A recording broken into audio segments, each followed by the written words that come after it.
Bonjour Lilith, nous sommes le mercredi 11 mai 2022. Un nouveau soleil se lève sur notre beau pays et ma foi, je pense que tous ceux qui étaient un peu sur le forum ou sur Twitter hier savaient de quoi j'allais parler aujourd'hui. Vous avez été plusieurs à me le demander. Voilà, Claire d'Espagne, la fameuse entrepreneuse de la société D plus for Care, qui dans un podcast, je sais pas en fait dans quel contexte c'était. En fait, il y a des médias un peu de droite, enfin d'écoles de commerce, on va dire néolibéraux, qui aiment bien faire des podcasts comme ça pour mettre en avant le monde de l'entrepreneuriat, de l'abnégation, de la réussite, mais aussi des démarches RSE. Vous savez, RSE, responsabilité sociale économique, je pense. Je crois, c'est en gros bon, t'as une entreprise, mais t'essayes de faire en sorte qu'elle soit pas trop pénible socialement, pénible écologiquement, et que voilà, bref, t'essayes de mettre en place un modèle durable. Bref, dans ce type donc de médias, il y a des formats audio ou des interviews comme ça en entretien, des différents types de podcasts, et dans un de ces podcasts, Claire d'Espagne s'est exprimée voilà, sur sa vision de l'entrepreneuriat, etc. Donc comment ça s'appelle, je crois la PDG d'une entreprise qui s'appelle D plus for Care. Je suis pas sûr qu'elle soit PDG, mais j'ai bien l'impression, puisqu'elle est comme entrepreneuse, donc soit PDG, soit... Enfin d'ailleurs PDG, faut déjà avoir un certain nombre de... comment dire, c'est quand on a une société qui a des actions, mais quand on s'appelle simplement président, je pense, quand c'est une société...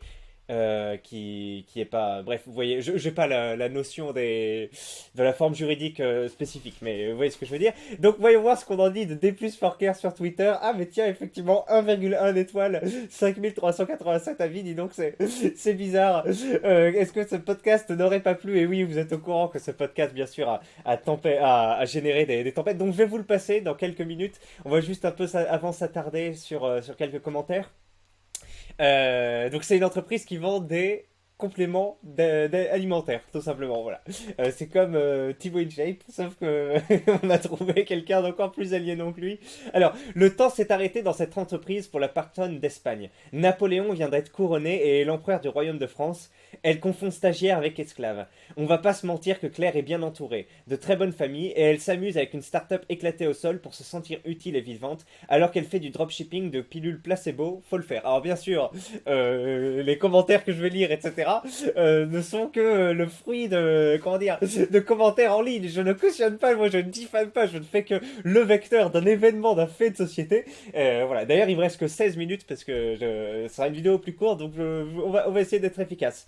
Cela dit, on ne s'inquiète pas pour elle. Elle se reconvertira dans la NFT et le métaverse, là où il y a plein d'enfants prêts à travailler 80 heures par semaine pour la modique somme d'un Dogecoin. Fuyez, ne vous laissez pas embrigader par des gens aussi crades d'esprit. Voilà. Petit commentaire à 13 j'aime. Le temps s'est arrêté dans cette entreprise. Ah, c'est le même. Effectivement, mais pourquoi les gens parlent de stagiaires, d'esclaves, etc. Dès comme des fêtes. La direction n'aime pas les alternants et souhaite une armée de stagiaires corvéables. Passez votre chemin. Et alors, oui, effectivement, on a déjà les prépices de ce qui ne va pas. Et maintenant, on va écouter l'audio. Alors, ça nous est servi par Eranced, qui nous dit comment ruiner sa startup en 24 heures et qui nous partage finalement ce post de Le Globe. L'entrepreneuse Claire d'Espagne, fondatrice de D plus for Care, fait l'objet d'une vague de moqueries après avoir déploré la disparition des stagiaires qui refusent de travailler 80 heures par semaine. Alors ça me paraît faux, mais on va voir quand même ce qu'il dit. Je veux dire, dans le titre, ils ont tronqué l'extrait. Elle dit pas de ça littéralement comme ça. Quel est le plus difficile pour vous au quotidien dans l'entreprise? Il y a beaucoup de difficultés en ce moment, notamment en termes de recrutement. Est-ce que vous avez la même chose? C'est le recrutement, c'est épouvantable en ce moment, c'est très très compliqué. On se demande où sont les stagiaires, on nous force des alternants. Où sont les chômeurs aussi? Oui, en tout cas, moi, aujourd'hui... Donc déjà, elle dit, où sont les stagiaires? Nous, on veut des alternants, et il y a la meuf derrière qui veut un peu la titille, qui fait, où sont les chômeurs aussi? Je sais pas si vous avez entendu, en mode vite. Et les RSAistes aussi, putain. Donc incroyable. Pour info, moi, j'ai été stagiaire dans une boîte où il y avait plutôt des alternants. L'alternance, bon, je sais pas si ça vous parle. en gros, alternance, t'as ton master payé, mais en échange pendant 2 ans ou 1 an, enfin ça dépend la durée de ton master, mais parfois c'est 1 an, parfois c'est 2 ans, tu travailles donc 35 heures par semaine dans l'entreprise et genre une semaine toutes les 2 semaines ou 3 semaines ou 2 jours par semaine, ça dépend, donc c'est à peu près un quart du temps quoi. Tu vas donc faire des cours dans ton école et ces cours-là donc donc pendant ces cours tu ne travailles pas pour l'entreprise pour laquelle qui t'embauche et en plus elle te paye ton master. Donc c'est très intéressant économiquement, c'est un modèle chouette puisque tu formes des gens pendant 2 ans, tu as l'occasion de les embaucher après s'ils ont bien taffé et si la situation économique de l'entreprise se porte bien. Et pour les personnes, elles n'ont pas à payer leurs études et elles reçoivent un salaire assez convenable à côté. Donc c'est pas mal. En plus, quand tu es alternant, alors, je suis pas sûr au niveau des congés, mais je crois que tu peux. Le contrat est pas mal. Tu peux. Comment dire accumuler des congés, etc. Enfin, t'es bien payé. À côté, quand t'es stagiaire, et c'était mon cas, alors parfois tu peux négocier un bon salaire. Moi, j'avais pas réussi à négocier un bon salaire dans l'entreprise où j'étais, donc j'étais au minimum. Hein, il m'avait, voilà, paf, baf dans ta gueule, tu vas faire poudre. Donc j'étais à 500 balles et quelques pendant 6 mois. J'avais pas ces pauses où je devais aller bosser, enfin prendre des cours à l'école. Donc j'étais pendant 6 mois, je travaillais à 100% sur comment dire dans mon entreprise, alors que les autres, les alternants, ils étaient pas là de temps en temps. Je coûtais littéralement 4 fois moins cher, quoi, je pense, entre le salaire et l'école, les études à payer. Et en plus, j'accumulais pas de congés payés ou ce genre de trucs. Donc à la fin, voilà, en plus, tu finissais en été, bah, ton été, tu devais prendre des congés sans solde. Voilà, donc tu te faisais bien baiser. Et effectivement, moi, c'était un de mes regrets. Après, un de mes regrets, non, parce que le stage, du coup, vu que c'est que 6 mois, après le reste de tes études, tu peux plus les moduler et tu peux notamment partir au Cambodge pendant 1 an si tu mets une petite année de césure. Enfin, ça, il y a des gens aussi qui freinent des années de césure avant l'alternance. Mais bref, moi, j'avais réussi à coordonner ça et donc voilà, il y a quand même toute une partie de ma vie qui s'est jouée sur le fait que j'ai fait un stage plutôt qu'une alternance, qui m'a pas bridé, etc. Donc il y a des inconvénients et des avantages. Après, elle veut que des stagiaires. Le problème, c'est que oui, on sait que les entrepreneurs sans vergogne veulent que des stagiaires, sauf qu'heureusement, il y a la loi qui dit tu dois pas excéder, je crois, 10 ou 15% de tes effectifs en stagiaire, et qu'au-dessus, bah, tu te fais. Enfin, t'as pas le droit, quoi. Alors, je sais pas comment ça se passe. Elle dit clairement que ça dépasse les 15%. Donc, déjà, qu'est-ce que va faire la justice, hein? Est-ce qu'elle existe à ce niveau-là? Oui, sans doute, mais on va voir ce qui se passe. Et donc, elle se plaint que les alternants, effectivement, d'une part, ils partent, et enfin, ils sont pas là tout le temps, et en plus. Je sais pas, ça leur coûte trop cher, sans doute, ça leur coûte trop cher. Mais effectivement, c'est étonnant de se dire quelle est votre principale difficulté. Tu t'attends à ce que ce soit, je sais pas moi, enfin, tu t'attends pas à ce que ce soit le recrutement. Si la principale difficulté, c'est le recrutement, c'est qu'à un moment, les conditions que tu proposes, elles sont pas, oui, agréables, ou enfin, qu'il y a un problème, je veux dire, structurel. Enfin, je sais pas si, est-ce que ça va vraiment être la plupart des entreprises qui vont répondre comme première difficulté le recrutement? Allez, continuons. Aujourd'hui, je ne veux pas d'alternants. Je trouve que c'est insensé. On ne trouve que ça. Les stagiaires, il y en a plus. Les écoles de commerce par lesquelles je suis passée bourrent le crâne à leurs étudiants en leur disant qu'à sortie d'école de commerce, ils peuvent avoir des premiers salaires bruts annuels à 45 000 euros. Et donc, vous avez des étudiants, moi j'interviewe des jeunes femmes de 22 ans, 21 ans, 22 ans, qui me disent, moi, à moins de 45 000, je viens pas. Ouais, le marché est assez dingue, effectivement. Oui, bon, alors, et là, après, bon, petite tirade sur le salaire brut. Bon, effectivement, dans les écoles, ils aiment bien, oui, gonfler un peu, surgonfler sur la moyenne de ce que peuvent prétendre les diplômés, quoi, quand ils sortent. Après, effectivement, moi je suis pas hyper renseigné sur ce secteur, etc. Mais je sais que quand je compare entre ce que je gagne et ce que la plupart des personnes diplômées aussi gagnent, même après quelques années, 45 000, c'est beaucoup. Même pour une bonne école de commerce. Donc, effectivement, c'est une prétention salariale, comme on appelle ça. Et d'ailleurs, j'aime pas ce terme, parce que quand tu as la recruteuse qui dit quelles sont vos prétentions salariales, j'ai l'impression que ce mot est tourné de manière à ce que tu dis, ah, t'es prétentieux, à quoi tu tu prétends, etc. C'est un peu bizarre, tu vois, et direct, ça nuit un peu à ta combativité, tu vois, sur le coup. Moi, en tout cas, ça m'a fait ça. J'avais jamais entendu cette expression avant, et quand on a dit quelles sont vos prétentions salariales, j'ai fait de la merde, voilà. J'ai dit, oh bah, le truc minimum pour les stagiaires, voilà. J'ai paniqué. Et je me suis dit, enfin, de toute façon, après, elle m'a dit que pour les stagiaires, ils embauchaient comme minimum. Donc, bon, sur ce coup-là, un peu des enfoirés. Et donc, bref, oui, 45 000 pour moi. Mais après, on parle de la région parisienne. Oui, mais même quand je compare avec les. Moi c'est que des salaires en région parisienne.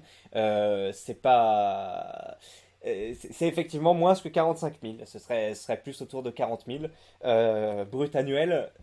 Voilà, après 45 000, bah, tu demandes beaucoup, ça dépend si en plus elle te dit directement, tu vas bosser plus, etc. Tu dis, bah ok, je veux bien à 45 000, vous me présentez un portrait noir, je dis ok, je vais bosser plus, etc. Mais du coup, plus de rémunération. Mais pour elle, c'est improbable. Sauf que je sais pas si elle avait tenu le même discours pour 40 000 c'est déjà la base. Après, ça dépend de quoi on parle. Le secteur des achats, c'est moins payé que. Et le secteur de marketing aussi, c'est moins payé que. Bah, en fait, moi, je connais beaucoup de consultants d'auditeurs. Donc, après. Et elle embauche à quoi en plus? Oui, je sais pas dans des gestions de projet aussi, je connais, mais. Là, donc, je sais pas, en fait, de quoi elle a besoin, parce que c'est des commerciales aussi, mais alors les commerciales, oui, tu vas être embauché moins, mais tu peux avoir une prime en fonction de tes ventes ou autre, donc faudrait un peu plus de matière pour juger, mais là, effectivement, son dédain pour un truc de 45 000, pour moi, est un peu normal. Après, il est trop brut, il est trop acide, mais c'est sa personnalité qui veut ça, mais enfin, il y a rien qui me choque pour l'instant. Après, vous pouvez dire je suis aliéné parce que moi je me fais baiser et ceux que je connais se font baiser aussi. Mais après, avoir la valeur que tu crées, etc. Mais ça me paraît pas hyper déconnant pour quelqu'un sorti d'école de demander 45 000 et de se dire non, non, là c'est trop. Bah, si en dessous de 45 000 tu signes pas, bah tu signes pas parce que qui va embaucher à 45 000? Ça dépend le secteur d'activité. Mais bref, continuons. Il y a effectivement le Le problème du marché est dingue. salaire. Ouais, le marché est dingue. Et puis ensuite de ça, c'est dur. Donc en fait, nous on a des écoles qui nous disent, pas on de le dire, et je peux le dire face caméra, qui nous disent si j'apprends que mon stagiaire fait plus de 35 heures par semaine, je le ferai arrêter votre stage. Ouais, Bah, c'est très bien, oui, effectivement. Les élèves ne peuvent pas se protéger forcément eux-mêmes, hein, même quand ils sont en phase de. Bah, là, vous voyez, bon, vous voyez un peu sa photo, la fille, elle dégage quand même un charme assez. Bon, qu'est-ce que ça a à voir avec le reste, qu'elle peut être autoritaire, etc. Mais bref, vous voyez qu'elle est convaincue par ce qu'elle dit, qu'elle doit être enfin, assez tyrannique dans sa gestion de tous les jours, et qu'en plus, vous êtes un jeune mâle, voilà, vous avez une authentique 10 sur 10 qui vous recadre, etc. Tu sais, vous savez pas trop où vous passez. D'un côté, vous avez les hormones, de l'autre côté, vous avez votre situation, vous dites merde, je dois pas perdre le stage, etc. Donc c'est un peu compliqué. Donc elle a plusieurs moyens de vous asservir, hein, de vous pomper votre substance vitale et de vous assigner à ce poste ou cancer. Et oui, dans ce cas-là, l'école peut effectivement être plus le gardien du temple, hein, c'est l'expression qu'on emploie, pour dire non, non, arrêtez ou on conclut le stage. Et parce que si l'étudiant dit oui, je peux pas travailler, je peux pas faire ce stage, elle m'exploite, etc. L'étudiant, s'il arrête le stage par lui-même, après il doit rechercher, etc. Ça peut être compliqué. Alors que s'il dit elle m'exploite et que c'est l'école qui gère ça, ben là après l'école dit ok, ben, on te donne plus de temps pour trouver un autre stage, etc. Donc elle grage que des stagiaires, c'est ça, ou des alternants travaillent plus de 35 heures. Mais non, non, c'est très important, effectivement. Enfin, pour moi, ce qui est le point commun un peu de la gauche, le point de départ, c'est quand même bah, la protection de tous et des personnes un peu productives et. Bref, la protection des travailleurs.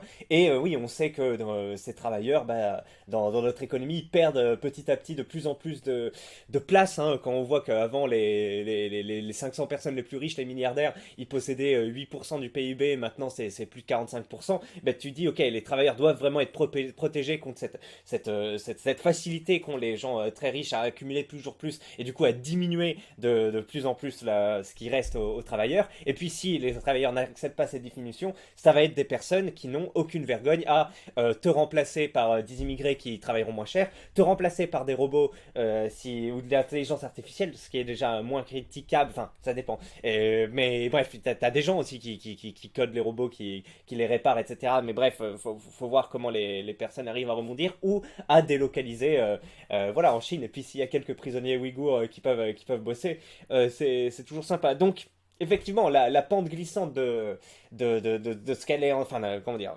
le paysage qui se laisse découvrir quand elle commence à ouvrir cette porte-là, c'est un monde sombre pour la masse hein, qui devra travailler, accepter toujours plus, et elle ne remet pas son modèle en question. Donc, oui, très, très problématique, et effectivement, on comprend après la vague de haine et de protection que ça a suscité. Ça va être dur hein, pour votre stagiaire derrière de trouver du boulot et d'aller s'acheter un appartement.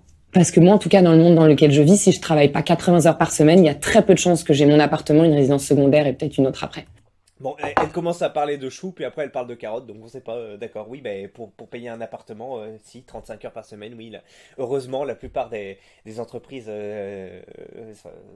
Après, en fait, moi, je m'y connais surtout dans des postes où on est directement mis cadre et on fait pas 35 heures, on va plus faire 40. Mais il y a quand même un fossé entre 40 et 80. D'ailleurs, quand on parle de 80 heures par semaine, comme il y en a qui ont dit, c'est soit du 6 heures, 22 heures chaque jour. Parce qu'il faut voir ce que c'est. Enfin, quand elle parle 80 heures par semaine, ça veut dire qu'elle travaille 7 jours sur 7.